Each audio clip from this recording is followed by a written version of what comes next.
Hello, dear student, and welcome to your channel WBPSC GS 101. আমি রাহুল চক্রবর্তী, তোমাদের polity educator. তো এই চ্যানেলে আমি তোমাদের সাথে যে বিষয়টা নিয়ে আলোচনা করছি সেটা হচ্ছে ইন্ডিয়ান পলিটি অ্যান্ড কনস্টিটিউশন, এবং যে বইয়ের তথ্য আমি তোমাদেরকে দিচ্ছি এই চ্যানেলে বিভিন্ন ভিডিওর মাধ্যমে, সেই বইটা হচ্ছে ইন্ডিয়ান পলিটি লক্ষ্মীকান্ত। তো এই যে বইটা তোমাদের কাছে একটা বলতে পারো খুব গুরুত্বপূর্ণ বই, খুব পপুলার বই। তো এই বইটা নিয়ে আমাদের মধ্যে একটা কনফিউশন থাকে যে এই বইটা আমাদেরকে কিভাবে পড়তে হবে, কতটা পড়তে হবে, না পড়তে হবে। তো সেই সমস্যার সমাধানের উপায় হিসাবে এই চ্যানেলে আমি তোমাদের সাথে এই বইটার যে তথ্য, ইন্ডিয়ান পলিটি লক্ষ্মীকান্ত, এই বইটার তথ্য আমি তোমাদের সাথে আলোচনা করছি, এক্সপ্লেন করছি যে ইনফরমেশনসগুলো এই বইয়ে দেওয়া রয়েছে তোমাদের সাথে। তো আমি একদম চ্যাপ্টার ওয়াইজ আলোচনা করেছি, ডিসকাশন শুরু করেছি, যেখানে আমি প্রথম আলোচনা করছি হিস্টোরিক্যাল ব্যাকগ্রাউন্ড চ্যাপ্টার, এবং চারটে ভিডিওতে আমি তোমাদের সাথে আলোচনা করেছি কোম্পানি রুল 1773 থেকে 1853 কোম্পানি রুল ডিটেলস তোমাদের সাথে আলোচনা করেছি চারটে ভিডিওতে।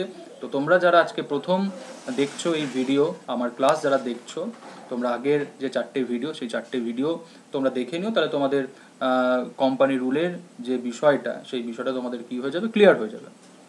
আর সবাইকেই বলে রাখি যে এই সময়কালে বেশ কিছু পরীক্ষার রেজাল্ট বেরিয়ে গেছে, যেরকম ক্লার্কশিপ রয়েছে, আইসিডিএস রয়েছে, মিসলেনিয়াস রয়েছে, বিসিএস। তো তোমরা যারা পাশ করেছো এই পরীক্ষাগুলো, প্রত্যেককে অনেক শুভেচ্ছা, এবং প্রত্যেকেই দ্বিতীয় পর্যায়ের জন্য খুব ভালো করে শুরু করো। এবং আনএকাডেমিতে এই প্রত্যেকটা পরীক্ষার ওপর, যে পরীক্ষাগুলো রেজাল্ট বেরিয়েছে, প্রত্যেকটা পরীক্ষার মেন প্রিপারেশনের ওপর প্রত্যেকটা কোর্স আনা হয়েছে। ক্লার্কশিপের ওপর মেন কোর্স রয়েছে, আইসিডিএস এর ওপর রয়েছে, বিসিএস এর ওপর হয়েছে। বিসিএস 2020-কে সামনে রেখে এই মাস থেকেই হচ্ছে মেন কোর্স স্টার্ট হয়ে গেছে। তো এই কোর্সগুলোতে জয়েন করতে গেলে তোমাদের আনএকাডেমির সাবস্ক্রিপশন নিতে হবে। এবং সাবস্ক্রিপশন কী করে নেবে এবং সাবস্ক্রিপশনের বেনিফিট কী, টোটাল ডিটেলস হচ্ছে এই ভিডিওর ডেসক্রিপশন বক্সে দেওয়া রয়েছে। যে ডেসক্রিপশন বক্স থেকে তোমরা জেনে যাবে যে আনএকাডেমির সাবস্ক্রিপশন বেনিফিট এবং কীভাবে তোমাদের সাবস্ক্রিপশন নিতে হবে।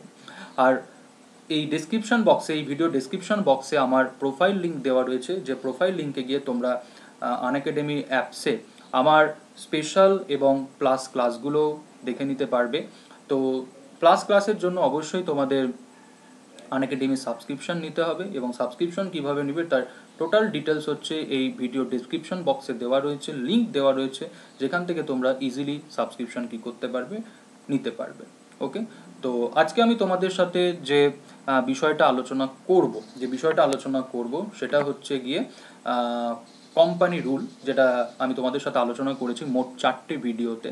তো এই কোম্পানি রুল আমি তোমাদের সাথে যেটা আলোচনা করেছি, এই জায়গা থেকে এমসিকিউ প্রশ্ন কেমন হতে পারে, ঠিক আছে? কারণ আমি তোমাদের সাথে প্রথম ভিডিওতেই আমি আলোচনা করেছিলাম যে আমরা কিভাবে জিএস পেপারটাকে তৈরি করব, জেনারেল স্টাডিজ পেপারটাকে তৈরি করব। তো সেখানে কি বলেছিলাম যে প্রথমে আগে তোমাকে জানতে হবে, বুঝতে হবে, কনসেপ্ট প্রথমে তৈরি করতে হবে।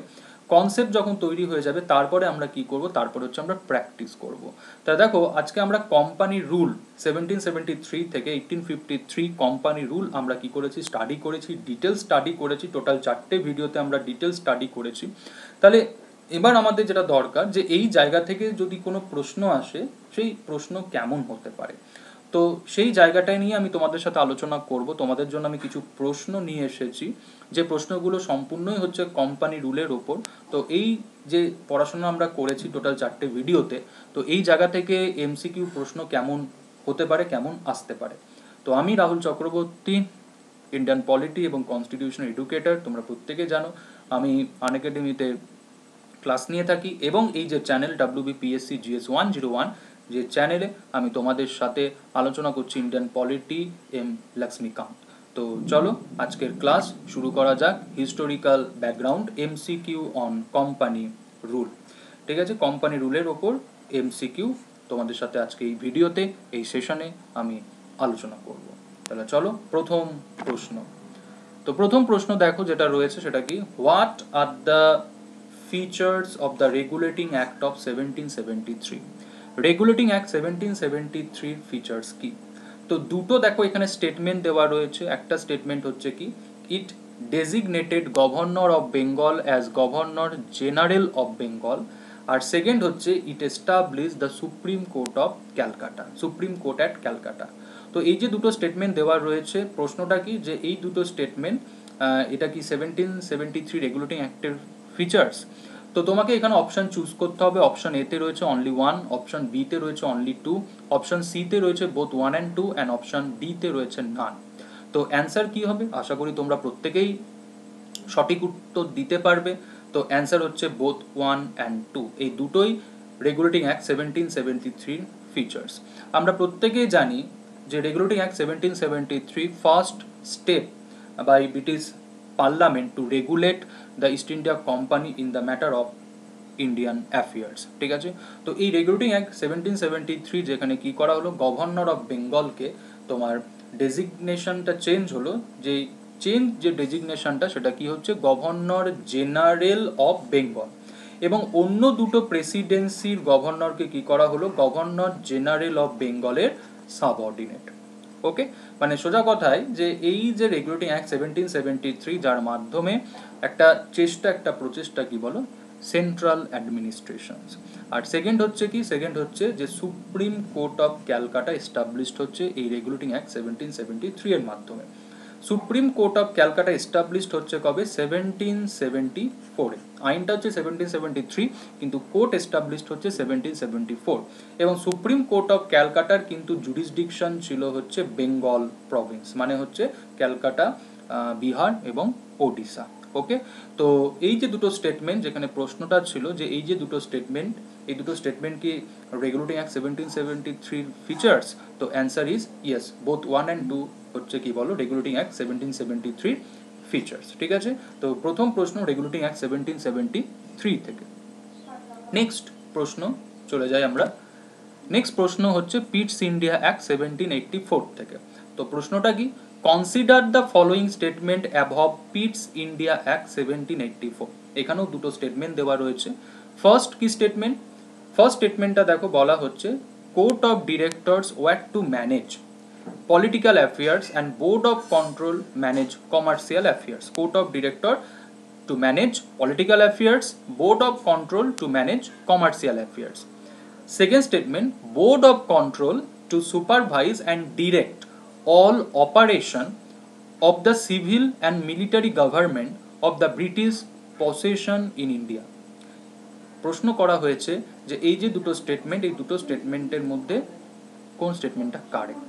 তাহলে option only 1, option B only 2, option C both 1 and 2, and option D none. তো এখানে উত্তরটা কি হবে, এখানে উত্তরটা কিন্তু হবে হচ্ছে অনলি 2, ফার্স্ট স্টেটমেন্টটা রং। তো দেখো আমরা প্রত্যেকেই জানি যে এই যে পিটস ইন্ডিয়া অ্যাক্ট 1784, যেখানে কি করা হচ্ছে, কোম্পানির কমার্শিয়াল এবং পলিটিক্যাল অ্যাফেয়ার্স কি করা হচ্ছে বলো, সেপারেট করা হচ্ছে। তো কোম্পানির কোর্ট অফ ডিরেক্টরস, যেটা হচ্ছে কোম্পানির governing body, court of directors কিন্তু কি করতে বলো, কোম্পানির কমার্শিয়াল এবং পলিটিক্যাল দুটো বিষয় কিন্তু কি করতে বলো, ম্যানেজ করতো। যেখানে রেগুলেটিং অ্যাক্ট 1773 তে বলা হয়েছিল যে কোর্ট অফ ডিরেক্টরস কি করবে, সিভিল এবং মিলিটারি বিষয়ে ব্রিটিশ গভর্নমেন্টকে হচ্ছে রিপোর্ট করবে, কিন্তু স্বাধীনভাবে সিদ্ধান্ত নিবে কোর্ট অফ ডিরেক্টরস। কিন্তু পিটস ইন্ডিয়া অ্যাক্ট 1784 যেখানে পলিটিক্যাল অ্যাফেয়ার্সে কোর্ট অফ ডিরেক্টরসের মাথার উপর আনা হলো হচ্ছে বোর্ড অফ কন্ট্রোল, যেখানে বোর্ড অফ কন্ট্রোলের ডিরেকশনে হচ্ছে কোর্ট অফ ডিরেক্টরস হচ্ছে চলবে। পলিটিক্যাল অ্যাফেয়ার্স গুলো কি হবে বলো, ভারতবর্ষে পরিচালিত হবে বোর্ড অফ কন্ট্রোলের ডিরেকশনে। তাহলে সোজা কথায় পলিটিক্যাল অ্যাফেয়ার্সের ক্ষেত্রে কোর্ট অফ ডিরেক্টরসের মাথার উপর আনা হচ্ছে কি বলো, বোর্ড অফ কন্ট্রোল কি করবে, সিভিল এবং মিলিটারি বিষয়ে হচ্ছে কোর্ট অফ ডিরেক্টরসকে ডিরেকশন দিবে, নির্দেশ দিবে, এবং সেইভাবে হচ্ছে কোর্ট অফ ডিরেক্টরসকে চলতে হবে।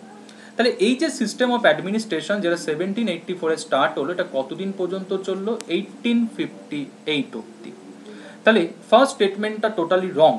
কারণটা হচ্ছে এটাই, ফার্স্ট স্টেটমেন্টে যেটা বলা হচ্ছে দেখো, court of directors to manage political affairs, wrong. Actually political অ্যাফেয়ার্সটা ম্যানেজ করবে হচ্ছে বোর্ড অফ কন্ট্রোল, আর কমার্শিয়াল অ্যাফেয়ার্সটা স্বাধীনভাবে পরিচালনা করবে কি বলো, কোর্ট অফ ডিরেক্টরস। তাই সেকেন্ড স্টেটমেন্টটা রং, কিন্তু ফার্স্ট স্টেটমেন্টটা রং, কিন্তু সেকেন্ড স্টেটমেন্টটা হচ্ছে রাইট, যেখানে বলা আছে দেখো যে Board of Control to supervise and direct all operation of the civil and military government of the British possession in India। ঠিক আছে, তো সেকেন্ড স্টেটমেন্টটা রাইট, ফার্স্ট স্টেটমেন্টটা হচ্ছে রং। ঠিক আছে, তো ডিটেলস আগের ভিডিওতে দেওয়া রয়েছে, তো সেই ডিটেলস যদি আরও জানতে হয় এই অ্যাক্টের, তো আগের ভিডিওটা অবশ্যই তোমাদের দেখতে হবে। টোটাল 4টে ভিডিও রয়েছে কোম্পানি রুলের ওপর, সেই 4টে ভিডিও তোমরা অবশ্যই দেখে নিও, তাহলে এই যে প্রশ্নগুলো তোমাদের সাথে আমি আলোচনা করছি, যারা প্রথম দেখছো ক্লাসটা তাদের সুবিধা হবে। তো আগের ভিডিওগুলো অবশ্যই দেখবে। নেক্সট যে কোশ্চেন্সটা সেটা হচ্ছে কি, which act was introduced an open competition system of selection and recruitment of civil servant। কোন অ্যাক্টে ইন্ট্রোডিউসড হচ্ছে open competition system for selection and recruitment of civil servant? ঠিক আছে, অপশন কি, Government of India Act 1858, Charter act 1853, আর Charter act 1813, আর ডিতে হচ্ছে নান। তো অ্যান্সারটা কি হবে, অ্যান্সারটা হবে চার্টার অ্যাক্ট 1853। ওকে, তো বলে রাখি যে চার্টার অ্যাক্ট 1853 যেখানে বলা হলো কি, যেখানে এই নিয়ম করা হলো, এই নিয়ম আনা হলো যে সিভিল সার্ভেন্ট সিলেকশন এবং রিক্রুটমেন্টের ক্ষেত্রে কি হবে, ওপেন কম্পিটিশন সিস্টেম। এবং এই উদ্দেশ্যে 1854-এ কি হলো, 1854-এ ম্যাকুলে কমিটি অ্যাপয়েন্টেড হলো, ম্যাকুলে কমিটি। যে ম্যাকুলে কমিটি রেকমেন্ড করলো কি, যে ওই প্যাট্রোনেজ বেসড যে সিস্টেম রয়েছে সেটা অ্যাবলিস্ট করে সেই জায়গায় কি করা হবে, ওপেন কম্পিটিশন সিস্টেম। তো ওই প্যাট্রোনেজ সিস্টেমটা কি, সোজা কথাই বলি যে সিভিল সার্ভেন্ট সিলেকশন এবং রিক্রুটমেন্টের ক্ষেত্রে অথরিটি ছিল কোর্ট অফ ডিরেক্টরস, এবং court of director civil servant selection এবং রিক্রুটমেন্টের ক্ষেত্রে যে সিস্টেমটা ফলো করতো সেটা হচ্ছে প্যাট্রোনেজ সিস্টেম। তো দেখো একটু আগেই তোমাদেরকে বললাম যে 1784 পিটস ইন্ডিয়া অ্যাক্টে বলা হলো কি, যে কোর্ট অফ ডিরেক্টরসের মাথার উপর কি থাকবে, বোর্ড অফ কন্ট্রোল। কোন বিষয়, পলিটিক্যাল বিষয়, নট কমার্শিয়াল, পলিটিক্যাল বিষয়। কিন্তু পলিটিক্যাল বিষয়ে কোর্ট অফ ডিরেক্টরসের মাথার উপর বোর্ড অফ কন্ট্রোল আনা হলেও বোর্ড অফ কন্ট্রোলের ডিরেকশনে কোর্ট অফ ডিরেক্টরস চলবে পলিটিক্যাল বিষয়, কিন্তু সিভিল সার্ভেন্ট রিক্রুটমেন্ট এবং সিলেকশনের যে পাওয়ারটা, সেই পাওয়ারটা কিন্তু কোর্ট অফ ডিরেক্টরসের কি বলো হাতেই ছিল। এবং কোর্ট অফ ডিরেক্টরস যে সিস্টেমটা ফলো করতো সেটা হচ্ছে কি, প্যাট্রোনেজ সিস্টেম। তো এই বিষয়, এই যে ওপেন কম্পিটিশন বলতে পারো যে সিস্টেম, ঠিক আছে, ওপেন কম্পিটিশন সিস্টেম, এই বিষয়ে প্রথম কিন্তু বলতে পারো আইন কিন্তু হয়েছিল চার্টার অ্যাক্ট 1833-তে। চার্টার অ্যাক্ট 1833-তেও কিন্তু আমরা দেখতে পাচ্ছি কি বলো, যে এই যে আইন যেখানে বলা হচ্ছে ওপেন কম্পিটিশন সিস্টেমের কথা, কিন্তু 1833-তে প্রভিশন থাকা সত্ত্বেও সেটা কি করা যায়নি, ইমপ্লিমেন্ট করা যায়নি। তার কারণটা হচ্ছে কোর্ট অফ ডিরেক্টরসের বিরোধিতা। কোর্ট অফ ডিরেক্টরস কি করেছিল, বিরোধিতা করেছিল। তো পরবর্তীকালে আবার 20 বছর পর যখন চার্টার অ্যাক্ট হচ্ছে 1853, সেখানে আবার কি করা হলো, এই নিয়মটা রাখা হলো, এবং ফাইনালি 1854 ম্যাকুলে কমিটি রেকমেন্ড করলো যে ওই প্যাট্রোনেজ বেস সিস্টেম যেটা সিভিল সার্ভেন্ট সিলেকশন এবং রিক্রুটমেন্টের ক্ষেত্রে চলে আসছে, সেটাকে কি করা হবে, সেটাকে অ্যাবলিস্ট করে সেই জায়গায় ইন্ট্রোডিউসড হবে ওপেন কম্পিটিশন সিস্টেম। ঠিক আছে, তো অ্যান্সার ইজ চার্টার অ্যাক্ট 1853।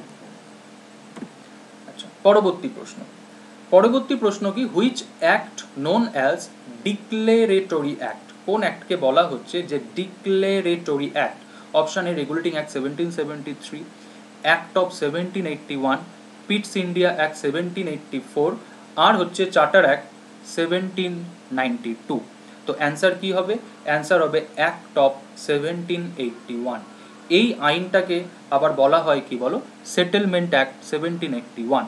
আর এই আইনটা কি, এই আইনটা হচ্ছে অ্যামেন্ডমেন্ট।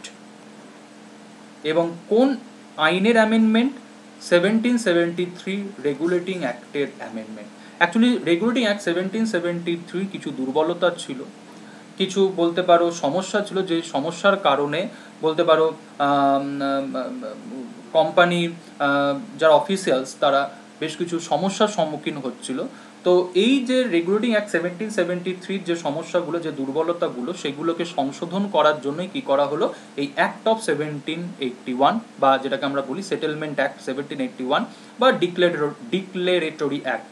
ওকে, তো অ্যাকচুয়ালি এই অ্যাক্টে যেটা বলা হলো যে governor general and his council, ঠিক আছে, governor general and his council supreme court of ক্যালকাটার কি বলো জুরিসডিকশনের বাইরে থাকবে, এবং অ্যাজ ওয়েল অ্যাজ কোম্পানির যারা হচ্ছে সার্ভেন্ট, তো কোম্পানির সার্ভেন্ট এবং governor general and his council supreme কোর্টের জুরিসডিকশনের কি বলো বাইরে থাকবে, মানে সুপ্রিম কোর্ট এনাদের বিষয়ে কি করতে পারবে না, কোনো রকম কোনো সিদ্ধান্ত নিতে পারবে না, এনাদেরকে কি করা হলো সুপ্রিম কোর্টের জুরিসডিকশনের বাইরে রাখা হলো।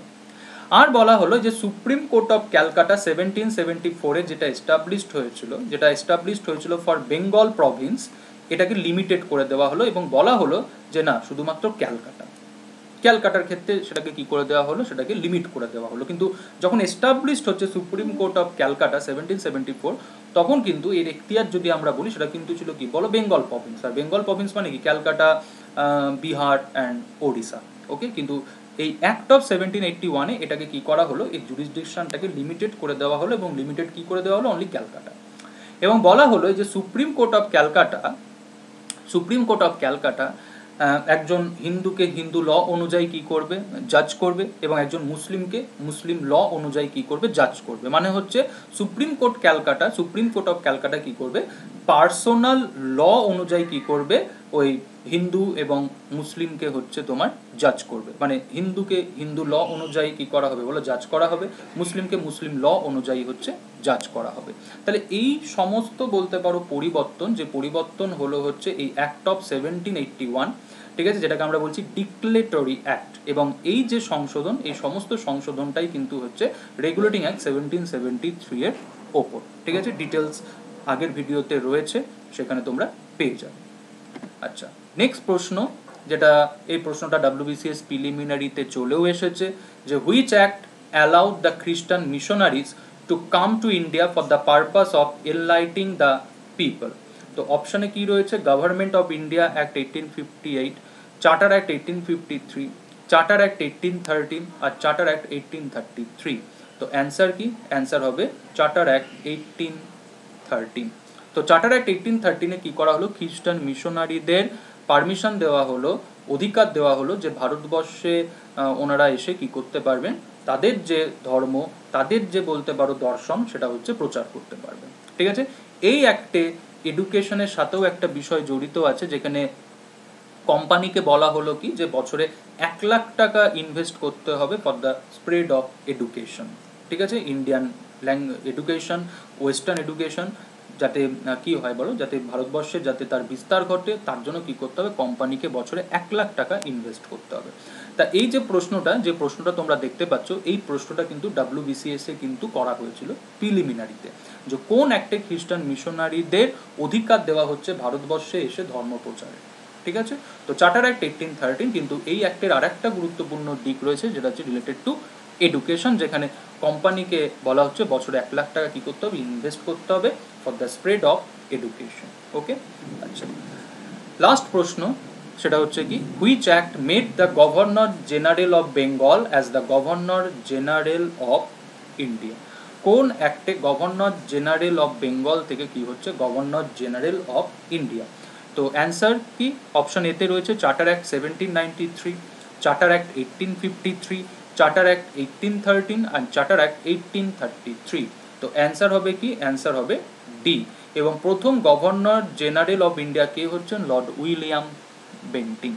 এবং এই যে গভর্নর জেনারেল অফ ইন্ডিয়া, এনার হাতে কি করা হচ্ছে, ভারতবর্ষের যেখানে যেখানে ব্রিটিশ ইন্ডিয়ার সমস্ত কি করা হচ্ছে বলো ক্ষমতা তার হাতে হচ্ছে দেওয়া হচ্ছে, সিভিল অ্যান্ড মিলিটারি ক্ষমতা কি করা হচ্ছে, তার হাতে দেওয়া হচ্ছে। এবং বেঙ্গল এবং মাদ্রাজ এবং বোম্বের গভর্নরের যে লেজিসলেটিভ পাওয়ার, সেটাও কি করা হচ্ছে ওনাদের হাত থেকে নিয়ে governor general of India and his কাউন্সিলের হাতে কি বলো দেওয়া হচ্ছে। মানে সোজা কথায় লেজিসলেটিভ স্পেয়ারেও কি করা হচ্ছে বলো সেন্ট্রালাইজেশন। তাহলে এই অ্যাক্টটাকে আমরা বলি যে ফাইনাল স্টেপ টুয়ার্ড সেন্ট্রালাইজেশন, যেখানে ব্রিটিশ ভারতের সমস্ত ক্ষমতা কি করা হচ্ছে, একটা কেন্দ্রে নিয়ে আসা হচ্ছে। সেই কেন্দ্রটা কি governor general of India and his council. ঠিক আছে, তো এই প্রশ্নগুলো তোমাদের জন্য আমি নিয়ে এসেছিলাম।